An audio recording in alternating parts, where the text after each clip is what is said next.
저희는 바로 이어서 라운드 테이블을 통해서 해당 이슈 점검에 들어가 보도록 하겠습니다. 자, 오늘은 매주 화요일 함께하고 있죠. 박현정 전 대신증권 연구원님과 함께합니다. 어서 오세요. 안녕하세요. 네, 오늘 로봇 이야기로 시작을 해봤습니다. 사실은 연구원님께서 이전에도 여러 차례 로봇 산업에 대해서 강조를 해주시고 또 이야기를 해주셨는데요. 네. 특히나 CES를 통해서 중국의 로봇 산업이 상당히 부각이 됐잖아요. 맞습니다. 그래서 궁금한 점들이 많이 생기더라고요. 뭐 국내외에서도 로봇주가 요즘 질주를 하지 않습니까? 네. 혹시 들고 계세요? 저는 국내 로봇 ETF만 들고 이야, 있습니다. 로봇 ETF로. ETF도 성과가 좀 좋죠. 네, 좋습니다. 네. 그래서 이제 키운터 포인트 리서치에 따르면요, 이 작년 전 세계 휴머노이드 로봇 설치 대수가 뭐 16,000대 정도 수준에 머물렀는데 네. 이게 이제 80% 가량이 중국에서 설치를 한 바가 있다라고 하더라고요. 그만큼 중국의 시장 장악력이 네. 무엇보다 크게 느껴지는 시점인데 우리가 앞으로 이 시점에서 더욱더 기대를 해볼 수 있는 다양한 요인들이 있을까요? 일단 중국 같은 경우에는 초기 상용화 단계에서 어떻게 보면 주도권을 현재 가지고 있다라고 봐주시면 되겠고요. 중국이 이렇게 먼저 앞서 나갈 수 있었던 이유는 아무래도 중국 같은 경우에는 정부의 주도 하에서 상용화가 이루어지고 있기 때문에 지방정부나 아니면 국유기업에서 물류나 공장 시스템에서 바로바로 투입이 가능하기 때문입니다. 근데 어쨌거나 중국이랑 미국이 채택하고 있는 노선이 다르고, 그리고 이제 저희가 범용 인공지능 로봇이라고 하면 이제 예를 들어 방을 정리해줘 라고 했을 때 알아서 이게 뭐가 쓰레기인지 구분을 하고 침대 정리를 해주고 이런 방식으로 해줄 수 있는 로봇의 그런 로봇 같은 경우에는 이제 미국 쪽에서 주력으로 개발을 하고 있는 그런 분야이기 때문에 중국이나 미국 모두 이제 계속해서 관심을 가질 필요가 있다라고 보고 있습니다. 뭐 미국도 그렇고 중국도 그렇고 이 로봇 산업에 대한 성장 속도를 뭐 가파르게 올리고 있는 네. 그런 흐름들이 나타나고 있는데 네. 그 안에서도 이제 중국이 보다 시장을 빠르게 선점하는 그런 양상을 보이고 있습니다. 이제 어제 중국 휴머노이드 로봇 테마도 전고점을 돌파했는데요. 네. 왜 이제야 로봇을 찾았을까 하는 좀 아쉬운 마음이 들더라고요. 네. 최근의 상승 흐름은 어떻게 보고 계신지, 그리고 추가적인 상승 여력 충분히 있다고 보시는지 전망까지 세워주시죠. 중국 같은 경우에는 이제 로봇주들이 수주 소식이 전해지면서 이제 개별 주도주들이 강세를 나타내고 있었고요. 유비테크 같은 경우에가 이제 에어버스로부터 수주를 받았다라는 소식이 전해지면서 장중에 8%까지 강세를 나타내는 모습을 보였습니다. 근데 저희가 이제 중국 휴머노이드 같은 경우에는 코덱스 차이나 휴머노이드라던가 타이거 차이나 휴머노이드 모두 이제 작년 10월쯤에 전고점을 형성을 했었는데 최근에 그 전고점을 돌파하는 모습을 나타냈었거든요. 근데 중국 로봇주 같은 경우에는 사실 아직 실적이 명확하게 찍히는 기업들이 없기 때문에 사실 이런 이벤트가 있을 때마다 급등을 할 수가 있는데, 그럴 때마다 이제 급등하는 국면에 올라타기보다는 아무래도 조정을 받을 때 비중을 확대하는 전략들이 할 것이다라고 보고 있고, 그 근거 같은 경우에는 휴머노이드 로봇 같은 경우가 이제 막 성장을 하기 시작한, 상용화에 들어가기 시작한 그런 구조적인 성장 스토리가 유효한 분야이기 때문에 중장기적인 관점에서는 여전히 접근할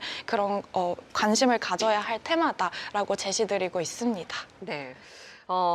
사실 저희가 로봇을 단기적으로 접근하기는 좀 어렵다라는 생각이 들긴 합니다. 일단 로봇 기업들이 많은 성과를 내고는 있지만 그게 이제 명확하게 실적으로 드러나는 건 아니기 때문에 저희가 실적을 통해서 확인을 해볼 수 있는 시점은 중장기적으로 좀 기간을 길게 보고 가져가야 되지 않나라는 생각이 들어요. 자, 이제 관련해서 뭐 다양한 이야기를 해주셨는데 뭐 다양한 또 이슈들이 들려오고 있습니다. 중국에서는 아까 앞서 말씀해 주셨던 유비테크가 에어버스와 협약을 체결하면서 글로벌 시장 확장에 나서고 있다라는 이야기가 들려오는데 이 소식도 함께 짚어볼까요? 네, 일단 유비테크 같은 경우에는 에어버스로부터 이제 휴머노이드 로봇인 워커S2 주문을 수주를 받았다라는 소식이 전해지면서 이제 홍콩 증시에서 장중에 8%대까지 상승하는 모습을 나타냈었고요. 사실 구체적인 그런 계약의 내용들이 밝혀진 바는 아니지만 항공기 제조 시설에 이 로봇들이 투입될 가능성이 높다라고 보고 있습니다. 근데 유비테크 같은 경우에는 2023 2024년에 10대 정도를 판매를 했었고 2025년에는 이제 500대 정도를 판매를 했었거든요. 근데 회사 측에서 가이던스로 제시하고 있는 올해 판매량이 10,000대 수준이기 때문에 아무래도 이제 한 해 한 해가 지나갈수록 그런 판매량은 좀 급격하게 증가하는 모습을 나타낼 것으로 예상하고 있습니다. 판매량이 크게 증가할 것으로 예상되는 부분. 사실은 이제 그게 무엇보다 가장 중요한 거죠. 맞습니다. 근데 이 로봇의 움직임을 한번 네. 보셨나요? 너무나 자유자재로 움직이고 맞습니다. 저는 뭐 저보다 관절이 더 좋은 것 같더라고요. 관절의 움직임이 심상치가 네, 않습니다. 그렇습니다. 근데 이 관절에만 뭐 네. 몇만 개의 부품들이 들어가서 맞습니다. 실제로 이제 인간의 움직임을 구현하는 네. 그런 이제 기술들을 개발하고 있다고 하더라고요. 그 맞습니다. 안에서도 지금 유비테크의 로봇 영상을 보고 계신데 살짝 소름이 돋게 좀 로봇들이 모두 같은 움직임으로 뭐 춤을 추고 있기도 하고 뭐 그렇습니다. 앞으로 미래는 이렇게 바뀐다는 거잖아요. 맞습니다. 저희가 익숙해져야겠죠. 네. 그러면 이제 저희 곳곳에 이제 로봇들이 뭐 활보를 하고 있고 이런 모습들까지 좀 예상을 해볼 수 있을 것 같습니다. 네. 최근에 이제 쿵푸 로봇이라는 별명을 가진 로봇 이야기를 잠깐 더 나눠보자면 네. AI 엔진이라는 기업이 개발한 휴머노이드 로봇 쿵푸 로봇이 또 화제를 모으고 있는데요. 네. 이 기업에 삼성벤처투자가 사실은 지분 투자를 단행했더라고요. 네.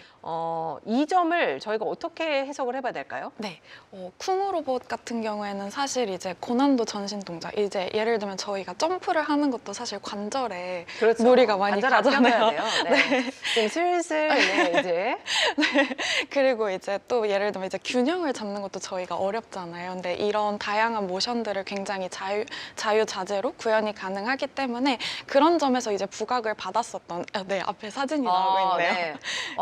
장난 아니네요. 네, 네. 뭐. 사람과 거의 다를 바 없는. 뭐 그런- 다음에는 제가 생각했을 때는 올림픽에 이제 로봇들이 나와서 서로 뭐 경쟁하는 국가별로 그런 게 있지 않을까 하는 생각이 듭니다.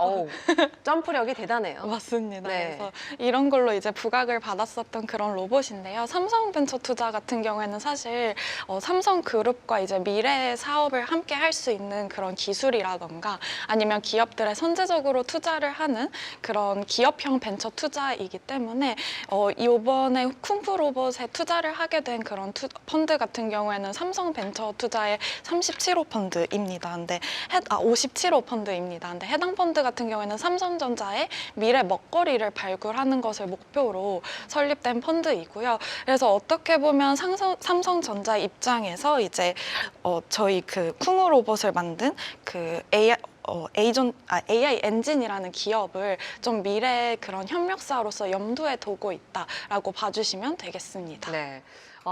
뭐 관련해서 사실은 이제 국내에도 많은 로봇 관련 기업들이 있고 또 글로벌 시장에도 다양한 그런 기업들이 있는데 최근 들어서 이제 뭐 투자가 활발하게 이루어지고 있다라는 점은 저희도 좀 중요하게 여기고 이 부분에 대해서 이제 반영을 해서 투자 전략을 세워봐야 하는 부분인 것 같습니다. 네. 쿵푸 로봇 제가 더 열심히 운동을 해야겠다라는 생각이 드네요. 자, 이런 가운데 유럽연합 집행위원회가 화웨이와 뭐 다양한 중국 기업들을 유럽 내 핵심 기반 시설에서 퇴출하는 수순에 돌입을 했습니다. 사실은 요즘 중국 기업 없이 어떻게 산업을 이끌 수 있을까라는 정도로 중요한 역할을 해내고 있는데 왜 이런 수를 뒀을까요? 일단 유럽 같은 경우에는 최근 몇 년간 중국에 대해서 디커플링이라기보다는 디리스킹, 중국에 대한 의존도를 낮춰오는 그런 모습들을 나타내 왔었고요. 5G 같은 통신망 시설에서 이제 중국산 설비를 이제 이미 줄여가는 그런 모습들을 나타내고 있는 상황입니다. 근데 이러한 이유는 아무래도 이제 이런 국가의 핵심 인프라, 아무래도 통신이라던가 이런 전기 쪽 같은 경우에는 AI 데이터 센터의 수요가 올라갈수록 국가의 핵심 인프라로 계속해서 부각을 받고 있는데 이런 거에 대해서 이제 중국산에 대한 의존도를 높이게 되면 아무래도 리스크가 커지기 때문에 디리스킹하는 모습을 나타내고 있다라고 봐주시면 되겠고요. 유럽 같은 경우에는 사실 러우 전쟁 때 이미 에너지를 외부에 너무 한 곳의 그런 공급처에만 의지를 하는 게 굉장히 위험하다는 것을 한 차례 경험을 했습니다. 왜냐하면 러우 전쟁으로 인해서 천연가스 가격이 급등을 하면서 유럽의 전기료가 급등을 했었는데 이러한 위협으로부터 조금 벗어나기 위해서 중국에 대한 의존도도 낮추고 있다라는 것으로 봐주시면 되겠습니다. 그러니까 한 곳에 사실 너무 의존을 하게 되면 뭐 지정학적 리스크라든지 다양한 리스크가 발생했을 때 공급망에 문제가 생길 수 있는 거죠. 맞습니다. 그래서 이제 공급망을 분산시키려는 그런 행보들을 보이고 있는 유럽의 상황들을 저희가 체크를 해봤습니다. 이게 유럽도 유럽이지만 중국 기업에도 좀 타격이 클 것 같은데요. 네. 왜냐면 어쨌든 공급을 했던 한 축을 잃어버리는 거잖아요. 네. 근데 사실 이제 중국 기업에서 이제 유럽의 매출 비중이 그렇게 높진 않습니다. 그래서 화웨이 비중으로 놓고 봤을 때도 화웨이가 이제 EMEA 지역, 그러니까 유럽뿐만 아니라 이제 아프리카나 중동 지역을 모두 포함한 지역에 대한 매출 비중이 작년 한 해가 이제 17% 정도 차지를 했었거든요.